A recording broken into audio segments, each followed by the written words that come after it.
Section 6. Establishment in Canaan. Chapter 44. Crossing the Jordan. This chapter is based on Joshua 1 and chapter 5, verse 12. The Israelites deeply mourned for their departed leader, and 30 days were devoted to special services in honor of his memory. Never till he was taken from them had they so fully realized the value of his wise counsels, his parental tenderness, and his unswerving faith. With a new and deeper appreciation, they recalled the precious lessons he had given while still with them. Moses was dead, but his influence did not die with him. It was to live on, reproducing itself in the hearts of his people. The memory of that holy, unselfish life would long be cherished, with silent, persuasive power molding the lives even of those who had neglected his living words. As the glow of the descending sun lights up the mountain peaks long after the sun itself has sunk behind the hills, so the works of the pure, the holy, and the good shed light upon the world long after the actors themselves have passed away. Their works, their words, their example will forever live. The righteous shall be in everlasting remembrance. Psalm 112, verse 6. While they were filled with grief at their great loss, the people knew that they were not left alone. The pillar of cloud rested over the tabernacle by day, and the pillar of fire by night, an assurance that God would still be their guide and helper if they would walk in the way of his commandments.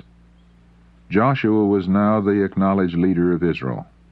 He had been known chiefly as a warrior, and his gifts and virtues were especially valuable at this stage in the history of his people. Courageous, resolute, and persevering, prompt, incorruptible, unmindful of selfish interests in his care for those committed to his charge, and, above all, inspired by a living faith in God, such was the character of the man divinely chosen to conduct the armies of Israel in their entrance upon the promised land.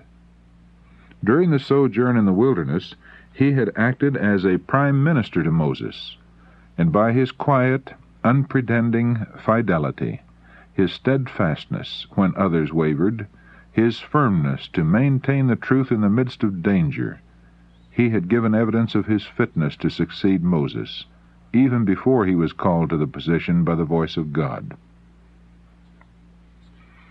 It was with great anxiety and self-distrust that Joshua had looked forward to the work before him. But his fears were removed by the assurance of God, "As I was with Moses, so I will be with thee. I will not fail thee nor forsake thee. Unto this people shalt thou divide for an inheritance the land, which I swear unto their fathers to give them. Every place that the sole of your foot shall tread upon, that have I given unto you, as I said unto Moses. To the heights of Lebanon in the far distance, to the shores of the great sea, and away to the banks of the Euphrates in the east, all was to be theirs." To this promise was added the injunction, "Only be thou strong and very courageous, that thou mayest observe to do according to all the law which Moses my servant commanded." The Lord's direction was, "This book of the law shall not depart out of thy mouth, but thou shalt meditate therein day and night. Turn not from it to the right hand or to the left, for then thou shalt make thy way prosperous, and then thou shalt have good success." The Israelites were still encamped on the east side of Jordan, which presented the first barrier to the occupation of Canaan. "Arise," had been the first message of God to Joshua. "Go over this Jordan, thou and all this people, unto the land which I do give to them." No instruction was given as to the way in which they were to make the passage. Joshua knew, however, that whatever God should command, he would make a way for his people to perform. And in this faith, the intrepid leader at once began his arrangements for an advance.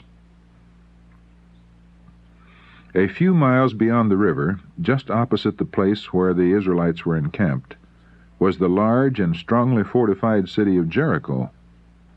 This city was virtually the key to the whole country, and it would present a formidable obstacle to the success of Israel.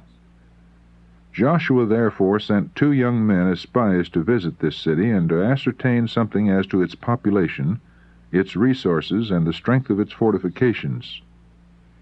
The inhabitants of the city, terrified and suspicious, were constantly on the alert, and the messengers were in great danger. They were, however, preserved by Rahab, a woman of Jericho, at the peril of her own life. In return for her kindness, they gave her a promise of protection when the city should be taken. The spies returned in safety with the tidings, "Truly the Lord hath delivered into our hands all the land, for even all the inhabitants of the country do faint because of us."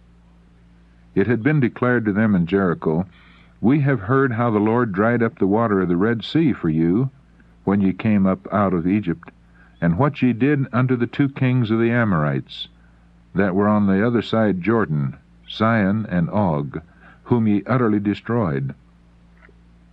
And as soon as we had heard these things, our hearts did melt, neither did there remain any more courage in any man because of you. For the Lord your God, He is God in heaven above and in earth beneath." Orders were now issued to make ready for an advance. The people were to prepare a 3 days' supply of food, and the army was to be put in readiness for battle. All heartily acquiesced in the plans of their leader, and assured him of their confidence and support. "All that thou commandest us we will do, and whithersoever thou sendest us we will go. According as we hearkened unto Moses in all things, so will we hearken unto thee. Only the Lord thy God be with thee, as he was with Moses." Leaving their encampment in the acacia groves of Shittim, the host descended to the border of the Jordan. All knew, however, that without divine aid they could not hope to make the passage. At this time of the year, in the spring season, the melting snows of the mountains had so raised the Jordan that the river overflowed its banks, making it impossible to cross at the usual fording places. God willed that the passage of Israel over Jordan should be miraculous. Joshua, by divine direction, commanded the people to sanctify themselves. They must put away their sins and free themselves from all outward impurity. "For tomorrow," he said, "the Lord will do wonders among you." The Ark of the Covenant was to lead the way before the host. When they should see the token of Jehovah's presence, borne by the priests, removed from its place in the center of the camp and advance toward the river, then they were to remove from their place and go after it. The circumstances of the passage were minutely foretold, and said Joshua, "Hereby ye shall know that the living God is among you, and that he will without fail drive out from before you the Canaanites. Behold, the ark of the covenant of the Lord of all the earth passes over before you into Jordan." At the appointed time began the onward movement, the ark borne upon the shoulders of the priests leading the van. The people had been directed to fall back, so that there was a vacant space of more than half a mile about the ark. All watched with deep interest as the priests advanced down the bank of the Jordan. They saw them with the sacred ark move steadily forward toward the angry, surging stream, till the feet of the bearers were dipped into the waters. Then suddenly the tide above was swept back, while the current below flowed on, and the bed of the river was laid bare. At the divine command, the priests advanced to the middle of the channel and stood there while the entire host descended and crossed to the farther side. Thus was impressed upon the minds of all Israel the fact that the power that stayed the waters of Jordan was the same that had opened the Red Sea to their fathers 40 years before. When the people had all passed over, the ark itself was borne to the western shore. No sooner had it reached a place of security, and the soles of the priests' feet were lifted up unto the dry ground, than the imprisoned waters, being set free, rushed down, a resistless flood, in the natural channel of the stream. Coming generations were not to be without a witness to this great miracle. While the priests bearing the ark were still in the midst of Jordan, 12 men previously chosen, one from each tribe, took up each a stone from the riverbed where the priests were standing, and carried it over to the western side. These stones were to be set up as a monument in the first camping place beyond the river. The people were bidden to repeat to their children and children's children the story of the deliverance that God had wrought for them, as Joshua said, that all the people of the earth might know the hand of the Lord, that it is mighty, that ye might fear the Lord your God forever. The influence of this miracle, both upon the Hebrews and upon their enemies, was of great importance. It was an assurance to Israel of God's continued presence and protection, and evidence that he would work for them through Joshua as he had wrought through Moses. Such an assurance was needed to strengthen their hearts as they entered upon the conquest of the land, the stupendous task that had staggered the faith of their fathers 40 years before. The Lord had declared to Joshua before the crossing, "This day will I begin to magnify thee in the sight of all Israel, that they may know that, as I was with Moses, so I will be with thee."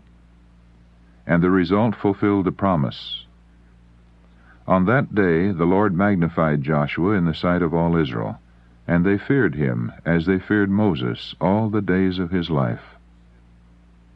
This exercise of divine power in behalf of Israel was designed also to increase the fear with which they were regarded by the surrounding nations, and thus prepare the way for their easier and complete triumph. When the tidings that God had stayed the waters of Jordan before the children of Israel reached the kings of the Amorites and of the Canaanites, their hearts melted with fear. The Hebrews had already slain the 5 kings of Midian, the powerful Sihon, king of the Amorites, and Og of Bashan, and now the passage over the swollen and impetuous Jordan filled all the surrounding nations with terror. To the Canaanites, to all Israel, and to Joshua himself, unmistakable evidence had been given that the living God, the King of heaven and earth, was among his people, and that he would not fail them nor forsake them. A short distance from Jordan, the Hebrews made their first encampment in Canaan. Here Joshua circumcised the children of Israel, and the children of Israel encamped in Gilgal and kept the Passover. The suspension of the rite of circumcision since the rebellion at Kadesh had been a constant witness to Israel that their covenant with God, of which it was the appointed symbol, had been broken, and the discontinuance of the Passover, the memorial of their deliverance from Egypt, had been an evidence of the Lord's displeasure at their desire to return to the land of bondage. Now, however, the years of rejection were ended. Once more God acknowledged Israel as his people, and the sign of the covenant was restored. The rite of circumcision was performed upon all the people who had been born in the wilderness. And the Lord declared to Joshua, "This day have I rolled away the reproach of Egypt from off you." And in allusion to this, the place of their encampment was called Gilgal, a rolling away or rolling off. Heathen nations had reproached the Lord and his people because the Hebrews had failed to take possession of Canaan, as they expected, soon after leaving Egypt. Their enemies had triumphed because Israel had wandered so long in the wilderness, and they had mockingly declared that the God of the Hebrews was not able to bring them into the promised land. The Lord had now signally manifested his power and favor in opening the Jordan before his people, and their enemies could no longer reproach them. On the 14th day of the month at even, the Passover was celebrated on the plains of Jericho. And they did eat of the old corn of the land on the morrow after the Passover, unleavened cakes, and parched corn in the selfsame day. And the manna ceased on the morrow, after they had eaten of the old corn of the land. Neither had the children of Israel manna any more, but they did eat of the fruit of the land of Canaan. The long years of their desert wanderings were ended, The feet of Israel were at last treading the promised land.